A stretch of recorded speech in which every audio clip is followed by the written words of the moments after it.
Top 10 cards from Power of Ailments, and honestly, this was a heck of a video to put together for you guys. You guys smash the crap out of that subscribe button so you guys don't miss out on more awesome content. Number one on our list here is going to be MORPHTRONIC TELEFON. Now remember, attack position once per turn during the main phase, you can roll 6-sided dice, gain life points equal to the result, times 100, and you can special summon a MORPHTRONIC monster from your graveyard with a level equal to or lower than the result. This thing can summon itself.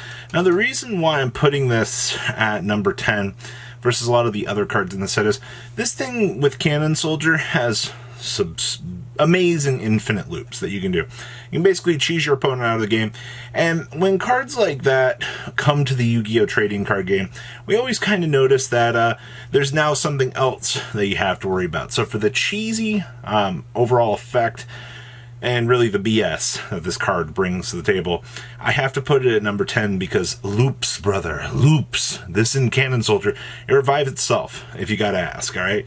You just roll the dice, oh, look, my result, and we're off to the races here. Number 2 on our list here is going to be Instant Contact. Now, I've been raving about this card in so many videos. Pay 1,000, special level 7 lower elemental hero or Neospatial monster from your extra deck, ignoring summoning conditions. So this is Ready Fusion 2.0, but we've bumped up the stars to level 7 now. Now, the interesting things that this kind of brings to the table, you get a level 4 plant monster, you got some new water monsters that you can take advantage of if you want to go ahead and combo up for some of the water control decks for the big, exceed 4s. There's a lot of cool things you can do. You now have access to level 7s that you can synchro off with if you want, because this card does not lock you, alright? And it takes care of the monster at the end of the turn by returning it back to the extra deck. But as a combo piece, I like this card a lot. So, I know, there's some... Power is such a set that has so many, powerful cards in it, it's nuts. Next up here, number 8, is going to be RIKKA P.U.N.K, or Con? Okay. So if you control RIKKA, you can set a spell or trap card directly from your deck to your spell and trap card zone. Now, if you guys kind of haven't realized, RIKKA gets overshadowed by everything else that's kind of present in this set, which is really sad, actually. And then you get locked into plants for the rest of the turn if you choose a set, and you only use that effect once per turn. And once per turn, if you attribute a plant monster you control to activate a RIKKA card or effect, you contribute one face-up monster your opponent controls as if it would be, or even though you do not control it. Well, that's all tapped into a field spell, ladies and gentlemen. So, a card that facilitates increasing the speed of an engine. I think this card is really, really good. And like I said, this and the rest of the RIKKA support here makes the deck a very rogue deck now. So, I hope you're scared of RIKKA, yay plants. Next up here is going to be Garua, Wings of the Resonant Life. Now, this is our new super poly target here, with 2 monsters with the same type and attribute, but different names. And remember, any battle damage this thing inflicts to your opponent is doubled. I mean, on a 1,500 attack point monster. I'm okay with that. Not the strangest thing that we've heard all week, but okay. And if this card is sent to the graveyard, you can draw a card. You can only use this effect of Garua, Wings of Resonance, once per turn. How do you feel about Nadir Servanting this thing away to search an Ecclesia? Now your Nadir Servant reads, search and draw a card. Ah, you've just punishmented your opponent for some weak monster that they have. Go ahead and draw a card now. That's the advantage that this card now has. Konami took a big advantage tree with this and extended out a lot of the plays that you now have with this card's existence. Good job on this one, Konami. Good exclusive is good.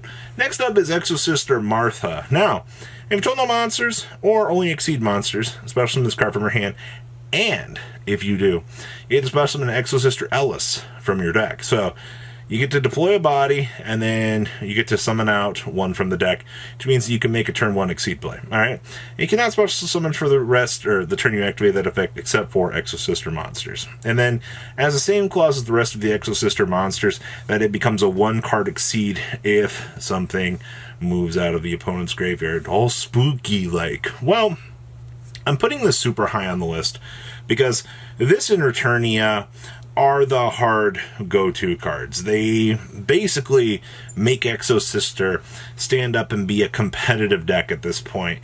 And that's really what you want to see, ladies and gentlemen. You want to see Exo Sister taking off here and getting the chance to be that anti-meta counter, and that's what you get here, handed to you in this card. Next up here is going to be Sprite Elf. Now, this thing has 2 monsters, including a level 2 rank 2 or link 2. Now, the biggest thing that you got to understand about this thing is it's generic.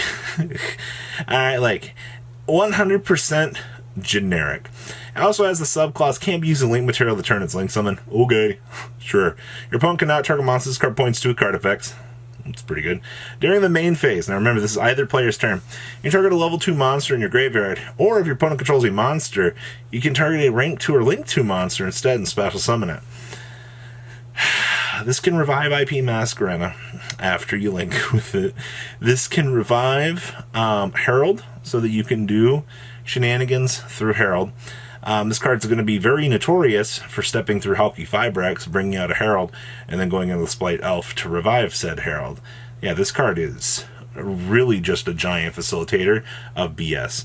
Next up is Sprite Blue. Now, there's so many Sprite cards. Like, I thought about putting Gigantic on the list to be like the facilitator for things for what it does here, but Sprite Elf is a generic card, and then you come to Sprite Blue here, who is just a special summon, and then it searches for anything in the Sprite archetype that's a monster.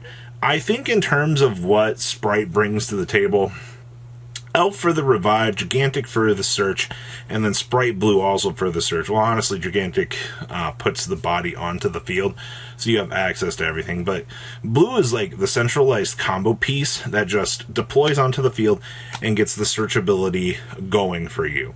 And when you see Stratos-like effects that all tune around the same crazy stuff, yeah, it really does facilitate. So you can interchange this with Gigantic. It comes down to what your opinion really is going to be for the archetype, what piece that you value a little bit more in terms of power here. Next up is going to be Punk Jam Extreme Session. Now you're probably like, how is this better than Sprite cards? Well, once per turn you can banish a Punk monster from your graveyard, special summon a Punk from your hand. We give 2 craps about that effect. The thing we care about here is if a psychic monster you control paid life points to activate its effect, you can draw 1 card. This effect of Punk Jam Session could be used up to twice per turn. Okay. So we just said, you know what? We're going to make a field spell that says you can draw 2 cards a turn. Now, I don't know if you guys realize this or not, but a free extender onto the field and the ability to draw 2 cards in the modern Punk package is pretty stupid. Alright, also just being a generic powerhouse for psychic cards, yeah. This card's really good. It's literally Pot of Greed on a field spell. Like, I'm sorry to tell you this, but that's really freaking good, ladies and gentlemen. Like, you love to see it in terms of craziness here. Now, number 2 on our list here is going to be Ultimate Slayer. Now, this was actually really hard to decide where I wanted to put this. I mean, obviously, you could have put this at 2 or 3, but this card's really, really solid. Your opponent cannot activate monster effects in response to this card's activation. You slam this on the table, you have just an absolute crab-eating grin on your face. You send 1 monster from your extra deck to the graveyard, then target 1 monster your opponent controls with the same card type as that. So, if it's a link, you dump a link. If it's a fusion, you drop a fusion. So you can drop an Intis, you can drop, the Kishi Kill Link monster, so you can go ahead and facilitate Evil Twin dumping, so you get an additional spotlight or spot removal card. This card literally is just a better Dogmatica punishment on spell form. I wish this card was quick play, but your opponent can't already respond to it, so it's already a win. Plus it shovels the monster back into the deck. This card is really solid. Alright, it has no other downsides other than you're going to have to side into your extra deck, or you're going to have to main an extra deck out for it. Alright? And honestly, this is rough. I think the best card in the set is the Primeval Planet Paloriano. Now, I did think about giving little shoutouts to all the tier elements and things like that, but in terms of raw advantage, everything that Primeval Planet does is nuts. On activation, you get to search for tier elements or Vice of Starfrost. Sure.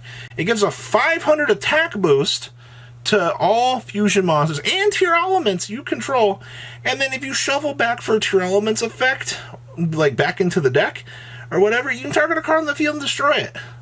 Hey, get on me. I love me field spells that are busted. Alright, like, I thought Punk Jam Session drawing 2 cards was good, but how do you feel about searchability, attack boost, and popping? I'll take it. Like, in terms of raw power, that's really your set. Like I said, there's so many good cards in this set. Making a list was very hard, but I'm pretty confident in this list. So what do you guys think? Please, leave a comment down below. Tell me what you guys think. Make sure you guys smash the crap out of that subscribe button. I'll see your beautiful faces back here later in the day, guys. Peace. Patrons, thank you.